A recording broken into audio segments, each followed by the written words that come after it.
అవిలే Srikanth payroll గురించి కొన్ని ఆరోపణలు వచ్చాయి.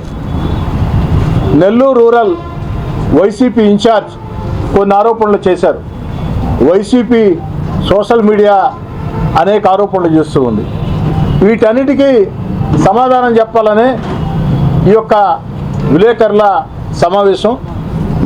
అవిలే శ్రీకాంత్ జైలులో ఖైదీలో ఉన్న యువకుడు.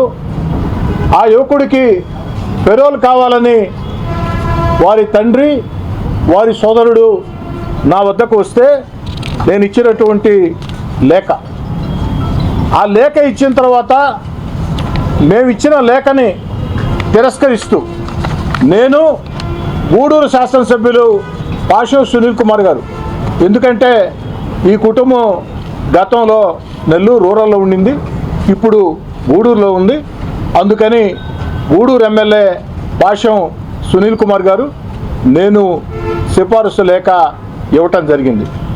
సర్వసాధారణంగా శాసనసభ్యుల వద్దకి ఏదైనా పని మీద వస్తే రకరకాల సమస్యల విషయంలో లేఖలు ఇస్తాం. దాన్ని అధికారులు పరిశీలించి నియమాలు నిబంధనలు సహకరిస్తే ఆ యొక్క పని చేసి పెడతారు. ఒకవేళ కాకపోతే ఏ కారణంతో కాదో మాకు తెలియజేస్తారు. ఇదే సర్వసాధారణం. భారతదేశంలో కొన్ని వేల మంది ఎమ్మెల్యేలు కొన్ని వేల మందికి పెరోల్ లేఖలు ఇచ్చి ఉంటారు. కొన్నిసార్లు పనులు జరుగుతాయి, కొన్నిసార్లు పనులు జరగవు. నేను గూడూరు ఎమ్మెల్యే సునీల్ కుమార్ గారు లేఖలు ఇస్తే జూలై 16వ తారీఖున, ఈ సంవత్సరం జూలై 16వ తారీఖున ఇద్దరు ఎమ్మెల్యేల లేఖని తిరస్కరిస్తూ అవిలే శ్రీకాంత్కి నియమాల ప్రకారం పెరోల్ ఇవ్వలేము కాబట్టి మీరు ఇచ్చిన లేఖని తిరస్కరిస్తున్నారని చెప్పని ఈ సంవత్సరం జూలై 16వ తారీఖున అధికారులు నాకు, అటు గూడూరు శాసనసభ్యులు మిత్రుడు పాషం సునీల్ కుమార్ గారికి రాతపూర్వకంగా ఇచ్చిన సమాధానం. అయితే ఒక పెరోల్ విషయంలో ఇద్దరు శాసనసభ్యులు మానవతావాదంతో పరిశీలించి న్యాయం చేయమని లేఖ ఇస్తే అధికారులు తిరస్కరించారు. వారి కారణాలు వారికి ఉంటాయి. మరి ఆగస్టు 30వ తారీఖున అధికారులు పెరోల్ మంజూరు చేశారు. మిమ్మల్ని అందరినీ కోరుతూ ఉన్నా, మీ ద్వారా రాష్ట్ర ప్రజలందరికీ తెలియజేస్తూ ఉన్నా, ఈ సంవత్సరం జూలై 16వ తారీఖున మా లేఖలు, ఇద్దరు ఎమ్మెల్యే లేఖలు తిరస్కరించిన అధికారులు అవిలే శ్రీకాంత్ పెరోల్కి అర్హుడు కాదు అని చెప్పిన అధికారులు 14 రోజుల తర్వాత, అక్షరాల 14 రోజుల తర్వాత ఉత్తర్వులు ఇచ్చారు, అనుమతులు ఇచ్చారు పెరోల్కి అర్హుడు అని. మా హోంమంత్రి అనిత గారు కూడా ఇదే చెప్తూ ఇద్దరు ఎమ్మెల్యేల లేఖల్ని తిరస్కరించిన 14 రోజులకి ఈ పెరోల్ ఎలా వచ్చింది అన్నది విచారణకి ఆదేశించాం. ఆ విచారణలో అన్ని విషయాలు తెలుస్తాయి. దీనికి కారకులు ఎవరు అన్న విషయాలు తెలుస్తాయి. వారి మీద చర్యలు తీసుకుంటామని స్వయంగా హోంశాఖ మంత్రి గారే ఇప్పటికే చెప్పడం జరిగింది.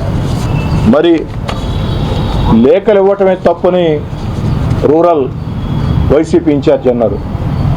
అయ్యా, రూరల్ వైసీపీ ఇన్ఛార్జ్ లేదా వైసీపీ రాష్ట్ర సోషల్ మీడియా, వైసీపీ రాష్ట్ర నాయకులారా, లేఖలు ఇవ్వటమే తప్పు అయితే మరి వైఎస్ఆర్ కాంగ్రెస్ పార్టీ అధికారంలో ఉన్న వేళ వైఎస్ఆర్ కాంగ్రెస్ పార్టీ రాష్ట్ర నాయకులు వైఎస్ జగన్ రెడ్డి గారికి ఈ రాష్ట్రంలో అత్యంత సన్నిహితుడు చెవిరెడ్డి భాస్కర్ రెడ్డి, సూళ్లూరుపేట శాసనసభ్యులు కిలివేటి సంజీవయ్య, వారు ఇదే అవిలే శ్రీకాంత్కి, వేరే వారికి కూడా కాదయ్యా, ఇదే అవిలే శ్రీకాంత్కి లేఖ ఏ విధంగా ఇచ్చారు.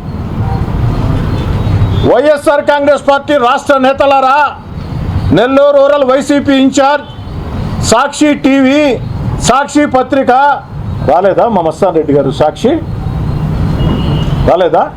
ఇంకెవరైనా సాక్షి రిపోర్టర్స్ వచ్చినారమ్మా? సాక్షి ఛానల్ కానీ రారు, వచ్చారా? ఏర్నైనా సాక్షి ఛానలా?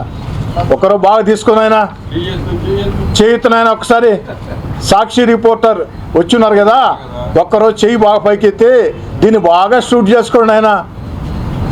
వైఎస్ఆర్ కాంగ్రెస్ పార్టీ రాష్ట్ర నాయకులు, సాక్షి టీవీ, సాక్షి పత్రిక, rural YCP incharge, YCP social media వ్యక్తులందరికీ మనం చూస్తూ ఉన్నా, ఇదే అవిలేష్ శ్రీకాంత్కి చెవిరెడ్డి భాస్కర్ రెడ్డి, కిలివేటి సంజీవయ్య ఇచ్చిన లేఖలు గత వైఎస్ఆర్ కాంగ్రెస్ పార్టీ ప్రభుత్వంలో, ఆ లేఖలు ఆధారం చేసుకుని వారికి పెరోల్ కూడా అప్పుడు ఇవ్వటం జరిగింది. మా ప్రభుత్వంలో మేము ఇచ్చిన లేఖల్ని అర్హులు కాదని తిరస్కరించారు. తిరస్కరించిన 14 రోజులకి అనుమతులు ఇచ్చారు.